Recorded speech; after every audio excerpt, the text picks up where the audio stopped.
Hey guys, I got a brand new video for you today, and last night Fuji announced a ton of new stuff, and I wouldn't be the proud Fuji owner I am if I didn't bring you guys these new cameras. There's probably lots of channels that already have the cameras and doing reviews with them. I'm not one of them, but I will talk to you about these cameras and give you my opinions on them. So the first one they just came out with, which we knew about at Photokina, is the GFX 50S, and that's their new medium format camera. And pretty much everybody already knows the specs on that camera because they were already announced way back at Photokina. But now the camera's announced with the actual price, and the camera's going for $6,500 US, which is high, but way cheap for a medium format camera. And in Canada, it's $8,500. But I will never buy this camera anyway, so it's just a dream camera. I don't shoot medium format. Medium format's for like studio, product photography, stuff that needs like super high resolution, and you don't really need the fast autofocus. So I'm just gonna go through the specs quick. 51.4 megapixel Bayer CMOS sensor, so it's not the X-Trans sensor. Well, it wouldn't be anyway because it's a medium format sensor. It comes with a removable 3.69 million dot EVF, which is OLED, so that should be friggin' super sharp.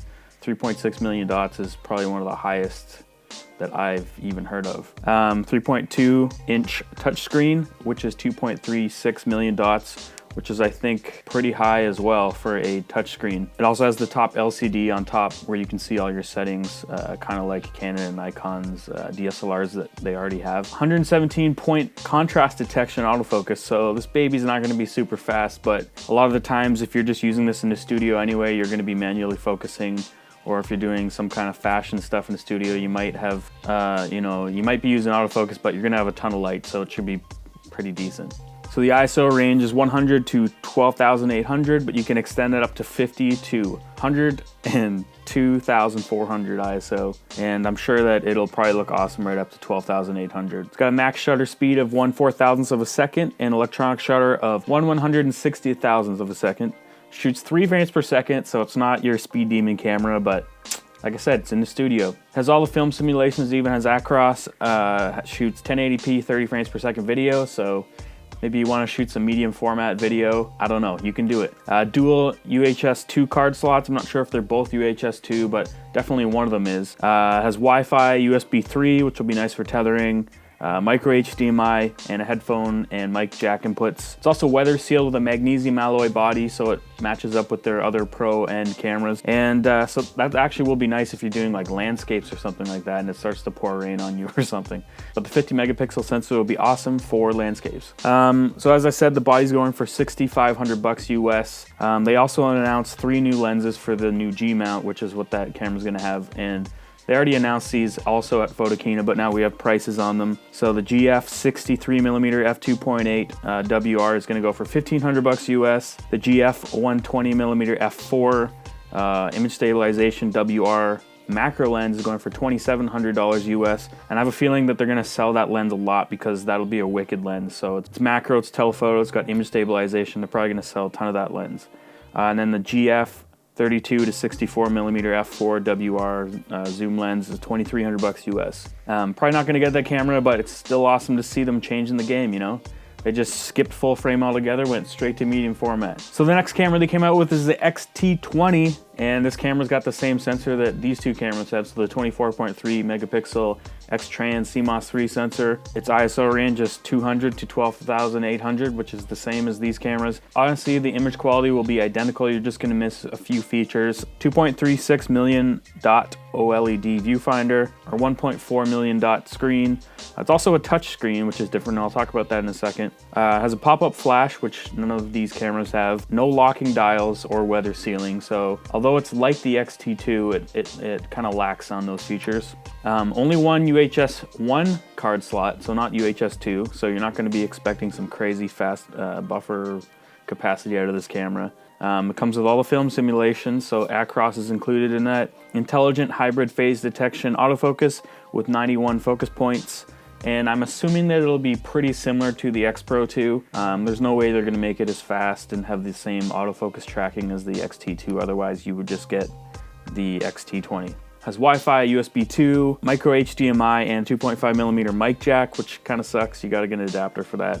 Shoots 4K video though at 30 frames per second, and obviously 1080p at 60 frames per second. You're limited to 10 minutes, and there's going to be no grip, so you can't extend the recording time. So it's kind of like the X-T2 without the grip.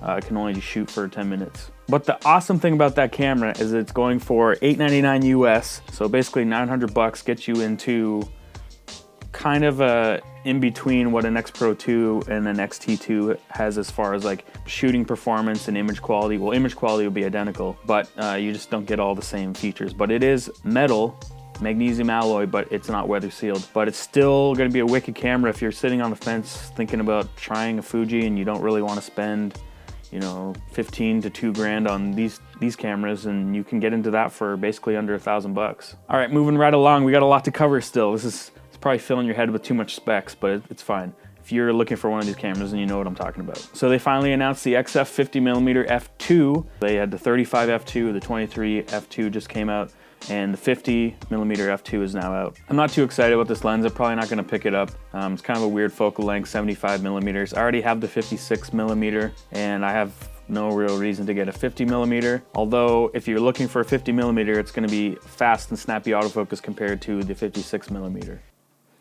So just a couple specs: 9-bladed aperture, f2 to f16, it's weather sealed, got a 46mm filter thread, and it's gonna be slightly bigger than the 23mm f2, which is slightly bigger than the 35mm. It's gonna be nice and compact and small, and that's why they have these f2 lineup of lenses. All right guys, and lastly, the only thing I'm really excited about in this whole list of new stuff that they came out with is the X100F. Now this is a camera that I probably will get into review later on, not right away. I've always loved the X100 line of cameras, you know, with the S and the T. I've always saw them on the shelf of camera stores and thought they looked really sick. I'd probably get the silver one if I'm gonna get it. I don't think I would get black. So yeah, this camera's gonna have the exact same sensor that these two cameras have, as well as the X-T20. You're gonna get the same ISO from 200 to 12,800. You're only gonna get one UHS-2 one card slot, so not UHS-2. It's got a built-in 23mm f2 lens, and apparently it hasn't changed from the X100T, so we'll see how that handles, because that was 16 megapixel sensor.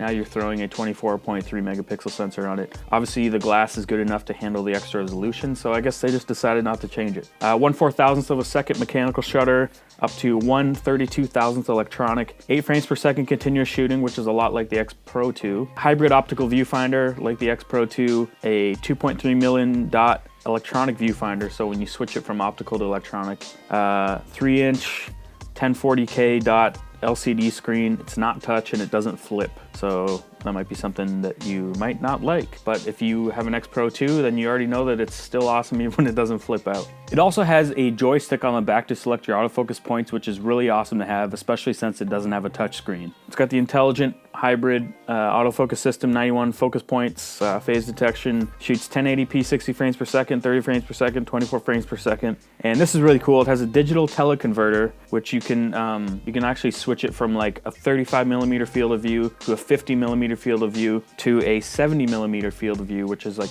35mm camera's equivalent, because obviously it's got a 23mm lens on it, so 35mm. And that's pretty awesome to have something like that. I don't know if it starts to lower your image resolution because it's cropping in on the sensor. I don't know yet. I can't make that statement, but I'm assuming that's how it's doing it. Comes with all film simulations, so A-Cross will be in it.